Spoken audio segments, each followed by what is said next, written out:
बॉलीवुड की अगर सबसे रहस्यमयी और सबसे ज्यादा टैलेंटेड अदाकाराओं की बात होगी तो उनमें शायद रेखा सबसे ऊपर आएंगी। शायद इनके बारे में जितनी बातें कही गई हैं उतनी किसी भी एक्ट्रेस के बारे में नहीं कही गई। बॉलीवुड की सबसे खूबसूरत, टैलेंटेड और दिग्गज अभिनेत्रियों में शुमार रेखा को आखिर आज की तारीख में कौन नहीं जानता। रेखा इंडस्ट्री का इतना बड़ा नाम है, लेकिन अगर उनकी पर्सनल लाइफ की अगर हम बात करें तो वो आज भी एक रहस्य ही बना हुआ है। माना जाता है कि जितनी शोहरत रेखा को अपने फिल्मी करियर से मिली, उतना ही दर्द निजी जिंदगी में भी उनको मिला। आज मैं उनके जन्मदिन पर उनके करियर और उनकी निजी जिंदगी के बारे में ही बात करने वाला हूँ। रेखा का जन्म 10 अक्टूबर 1954 को चेन्नई में हुआ। रेखा की जिंदगी हमेशा से ही विवादों में घिरी रही।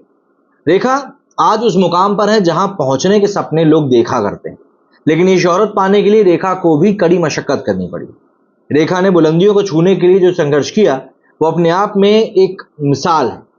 रेखा ने अपने करियर की शुरुआत 13 साल की उम्र से करी थी। उन्होंने तमिल फिल्मों में काम किया और फिर बॉलीवुड में आ गए।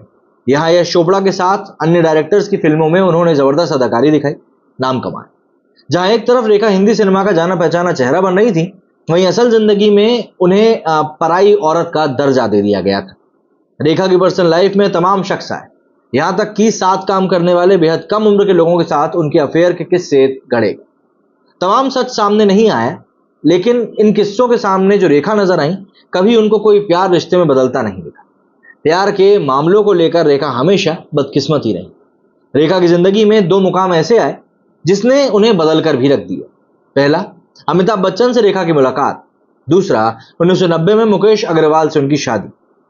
अमिताभ जी की बात करें तो अमिताभ बच्चन के साथ रेखा के अफेयर की अफवाहें काफी उड़ी थी। वहीं रेखा के पति मुकेश अग्रवाल ने शादी के 1 साल बाद खुदकुशी कर ली थी, जिसके बाद मुकेश के परिवार और फिल्म इंडस्ट्री के लोगों ने रेखा को कोसा था। इसमें सुभाष घई और अनुपम खेर जैसे बड़े नाम भी उस समय शामिल थे। मुकेश के बाद रेखा ने विनोद मेहरा से शादी करी, लेकिन इस शादी को कभी मंजूरी ही नहीं मिली। कहा जाता है कि जब दोनों कोलकाता से शादी करने के बाद मुंबई लौटे तो नई नवेली दुल्हन रेखा का स्वागत चप्पल से किया गया था। रेखा की सास कमला इस शादी को लेकर बेहद नाराज थी। जैसे ही रेखा आशीर्वाद लेने के लिए झुकी, तुरंत उनकी सास ने उन्हें ढकेल दिया था। उन्होंने रेखा को मारने के लिए चप्पल भी निकाली थी और उन्हें घर में घुसने से मना कर दिया। रेखा का कई अलग फिल्म एक्टर्स के साथ नाम भी जोड़ा गया, जिसके चलते वो हमेशा ही विवादों में रही। अमिताभ बच्चन के अलावा उनका नाम नवीन निश्चल, विश्वजीत, जितेंद्र, शत्रुघ्न सिन्हा, विनोद मेहरा, संजय दत्त, अक्षय कुमार जैसे स्टार से तक उनका नाम जुड़ा, लेकिन उनकी जिंदगी में प्यार ने घर कभी नहीं पाया। रेखा के प्यार का घर किसी न किसी कारण से हमेशा ही उजड़ गया।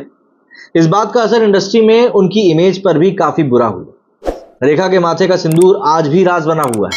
इस पर बीते कई सालों से विवाद और सवाल बरकरार है।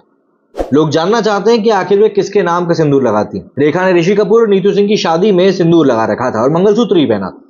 उस समय जब उनसे उसका कारण पूछा गया तो उन्होंने कहा कि वे शूटिंग से सीधे यहाँ पर शादी में आ गई हैं, लेकिन आज भी उन्हें कई बार सिंदूर लगाए हुए देखा जाता है।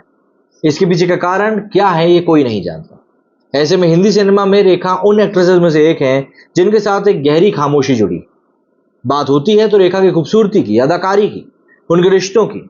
हमेशा मुस्कुराती हुई दिखने वाली रेखा के दर्द पर लोगों ने कभी ज्यादा बात करी ही नहीं।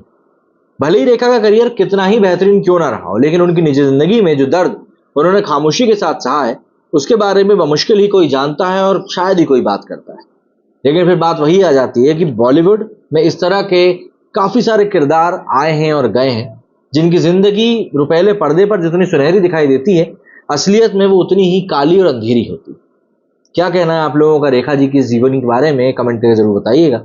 मेरे वीडियो फिलहाल इतना ही। जय हिंद, जय भारत।